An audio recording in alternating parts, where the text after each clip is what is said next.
Hi, my name is Isaac McDonough and I am a first-year student in St. Louis Community School. I am also a member of the school chaplaincy team. Today I will be talking about the story of King Solomon and some of his proverbs. King Solomon's Wisdom, 1 Kings 3. Solomon loved God. He followed the precepts of his father David, except that he offered sacrifice and incense on the high places. The king went to Gibeon to sacrifice there, since that was the principal high place. Solomon presented 1,000 burnt offerings on that altar. At Gibeon, God appeared to Solomon in a dream during the night. God said, "Ask what you would like me to give you." Solomon replied, "You showed most faithful love to your servant David, my father, when he lived his life before you in faithfulness and uprightness and integrity of heart. You have continued this most faithful love to him by allowing a son of his to sit on his throne today. Now God, my God, you have made me your servant king in succession to David my father, but I am a very young man, unskilled in leadership. And here is your servant, surrounded with your people whom you have chosen, a people so numerous that its number cannot be counted or reckoned. So give your servant a heart to understand how to govern your people, how to discern between good and evil, for how could one otherwise govern such a great people as yours?" It pleased God that Solomon should have asked for this. "Since you have asked for this," God said, "I have not asked for long life for yourself, or riches, or the lives of your enemies, but have asked for a discerning judgment for yourself. Here and now I do what you ask.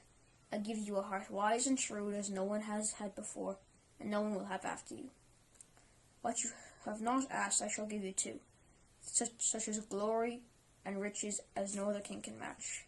I shall give you a long life if you follow my ways, keep my laws and commandments, as your father David followed them." Then Solomon woke up. It had been a dream. He returned to Jerusalem and stood before the Ark of the Covenant of God. He presented burnt offerings and communion sacrifices and held a banquet for all those in his service.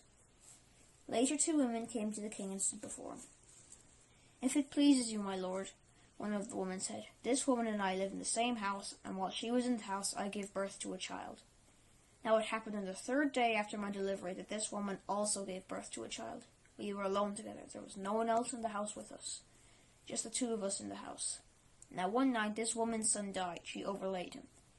And in the middle of the night she got up and took my son from beside me while your servant was asleep. She took him in her arms and put her own dead son in mine.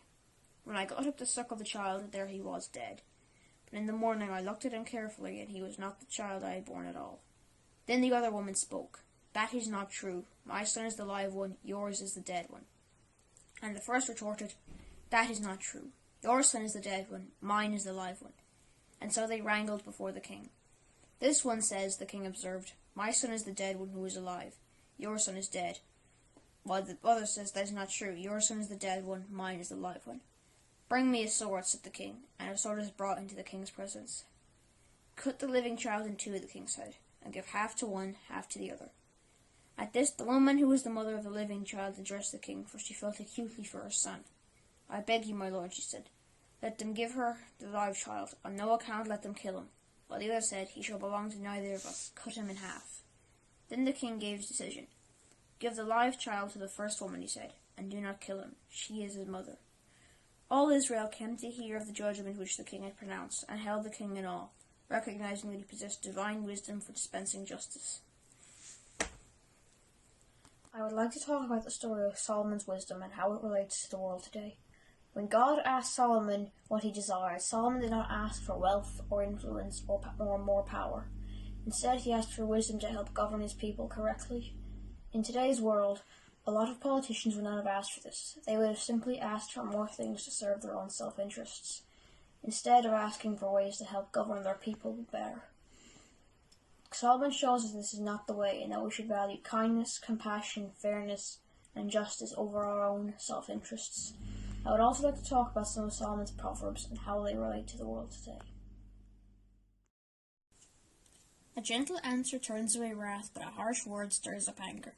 What this proverb means is that harsh or angry words will not aid you or persuade others to your cause, while kindness and civility will work better. This is often ignored in today's world, when powerful people or politicians will use angry speech to demonize others. This can also be seen on social media, where people often say terrible things about others, which can lead to similar responses from others. Social media and the world at large would often be a better place if people were nicer to each other. As the old saying goes, if you have nothing nice to say nothing at all. One who has unreliable friends soon comes to ruin, but there is a friend who sticks closer than a brother. Lots of people have plenty of friends and connections on social media, but a person cannot be counted as a true friend if they are not willing to stand by you when you are at your lowest.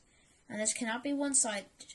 You must always be prepared to be there for your friends through good times and bad. And if you do have friends who don't help when times are hard, God will always stay by you and aid you.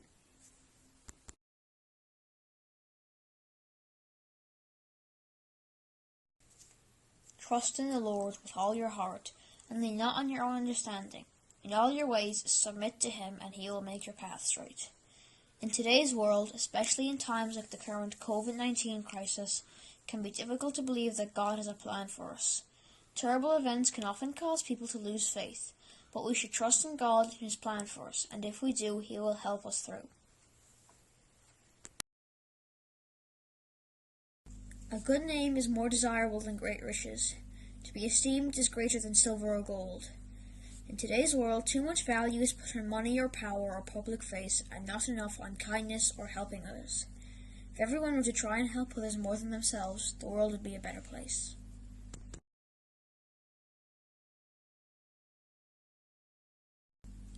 Whoever loves discipline loves knowledge, but whoever hates correction is stupid.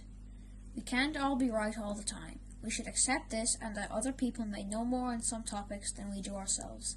There is nothing wrong with constructive criticism, and we should use it to learn and improve ourselves. After all of us have more to learn.